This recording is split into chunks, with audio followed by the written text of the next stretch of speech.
Assalamu alaikum. My name is Iman Bogman from University of Shakwal. I'm here to present topic isoelectric focusing technique.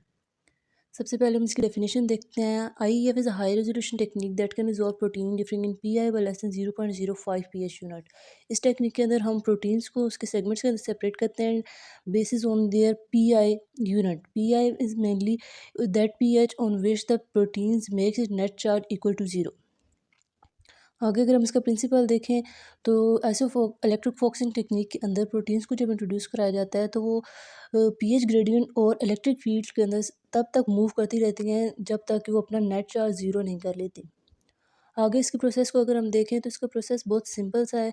Proteins को जब हम अपने isolated focusing के instrument के अंदर introduce कराते हैं तो उसके ऊपर कोई ना कोई चार्ज मौजूद होता है उसके अमाइनो एसिड्स के वजह से, ठीक है। तो वो पीएच ग्रेडियंट के अंदर और नेट इलेक्ट्रिक फील्ड के अंदर मूव करना शुरू कर देता है तब तक जब तक उसका नेट चार्ज ज़ीरो नहीं हो जाता और वो अपना आइसोइलेक्ट्रिक पॉइंट अचीव नहीं कर लेता।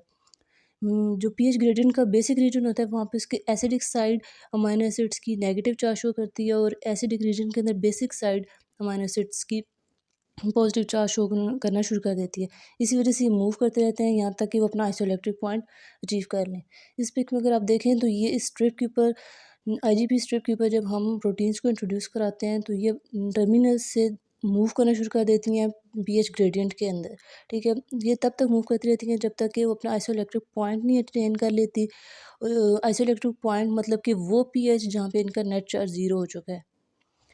अब इस आईजीपी स्ट्रिप के ऊपर जो जेल मौजूद है वो पीएच ग्रेडियंट प्रोवाइड करती है और इसको इलेक्ट्रिक फील्ड के साथ कनेक्ट करके इसको नेट चार्ज भी दिए हुए हैं, एक एनोड और कैथोड टर्मिनल्स।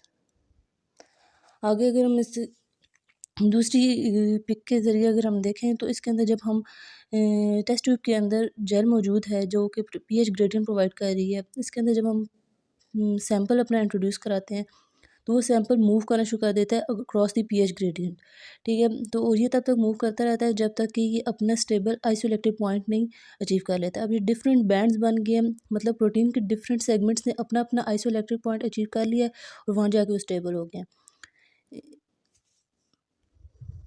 आगे अगर हम इसकी टाइप्स देखें तो आइसोइलेक्ट्रिक फोकसिंग की डिफरेंट टाइप्स हैं, इसमें से हम 2 से 3 यहाँ पे देख लेते हैं। सबसे पहले माइक्रोफ्लूइडिक चिप बेस्ड आईईएफ, ठीक है।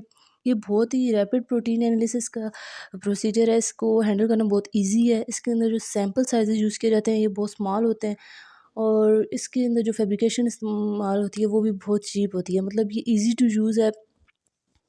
उसके अगर अगर हम कैपिलरी आइसोइलेक्ट्रिक फोकसिंग को देखें तो ये हाई रेजोल्यूशन और more successful type of IEF है। इसके अंदर सिलिका कैपिलरीज यूज़ की जाती हैं और ये मेनली लेबॉर्ट्रीज़ में ये यूज़ किया जाता है। और इसके अलावा इसके अंदर जेल रिक्वायर नहीं होती जैसे कि सिंपल आईईएफ के प्रोसीजर के अंदर यूज़ होती है और ये बहुत फास्ट होता है, 5 to 10 मिनट्स के अंदर आपको रिजल्ट शो कर देता है।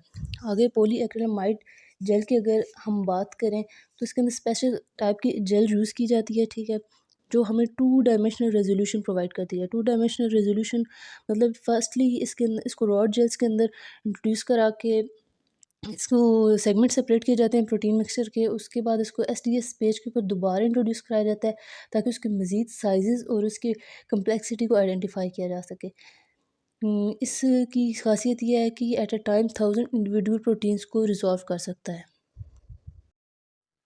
अब हम अगर आईईएफ का रोल एक मॉलिक्यूलर सेपरेशन देखें तो प्रिपरेटिव आईईएफ मेथड के अंदर हम प्रोटीन्स के आइसोफॉर्म्स को आइसोलेट करते हैं और एनालिटिक एप्लीकेशंस को अगर देखें तो वो मल्टीपल पर्पसेस के लिए यूज़ किया जाता है, जैसे कि identification of different components of the protein and their complexity. उसके अलावा अगर लिविंग सेल्स के अंदर देखा जाए तो कहा जाता है कि बहुत सी यूकेरियोटिक सेल्स के अंदर भी आइसोइलेक्ट्रिक फोकसिंग का प्रोसेस हो रहा होता है। होता ये है कि सेल्स के अंदर मौजूद एंजाइम्स और प्रोटीन्स को अपनी मर्जी अपनी रिएक्शन की जगह पर माइग्रेट कराया जाता है ताकि वो अपने बायोकेमिकल रिएक्शन को फास्टली प्रोसीड कर सकें। उसके बाद मल्टी जंक्शन को अगर हम देखें तो मल्टी जंक्शन भी आईईएफ की एक टाइप ही है। मल्टी जंक्शन एक बहुत ही फास्ट और इजी टू यूज़ टेक्निक है। इसके अंदर जेल यूज़ नहीं की जाती है इसलिए ये फास्टली प्रोसीड करता है, ठीक है। इसकी अगर हम इंस्ट्रूमेंटेशन देखें तो ये इसके अंदर सीरीज़ ऑफ वेजल्स मौजूद होते हैं विद अ कैपिलरी, ठीक है। ये जो कैपिलरी होती है तमाम वेजल्स के अंदर से पास कर रही होती है। जब हम इस कैपिलरी के अंदर अपना सैंपल इंट्रोड्यूस कराते हैं, तो ये इस तमाम वेजल्स के अंदर से पास करता है, जिसके अंदर डिफरेंट बफर सॉल्यूशन मौजूद हैं विद डिफरेंट पीएच। और ये वेजल जो है वोल्टेज सोर्स के साथ भी कनेक्टेड होते हैं, इसलिए जब ये कैपिलरी के अंदर मौजूद सैंपल इन वेजल्स के अंदर से पास करता है तो एट अ टाइम वो पीएच ग्रेडियंट और इलेक्ट्रिक फील्ड ग्रेडियंट से गुजरता है, जिसकी वजह से उसके सेगमेंट सेपरेट हो जाते हैं और उसको आगे कलेक्ट किया जाता है डिफरेंट टेस्ट ट्यूब्स में। उसके अलावा फिर बाद में उसको फ्रैक्शनेशन और प्योरीफिकेशन के ज़रिए अपने इंटरेस्ट के यूज़ के लिए अलहदा कर लिया जाता है।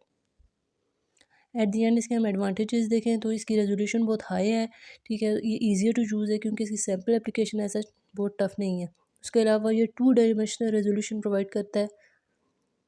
और डिसएडवांटेजेस इसके ये हैं कि लिमिटेड स्टेबिलिटी है सॉल्यूशंस की और इनकंसिस्टेंसी बहुत ज़्यादा है।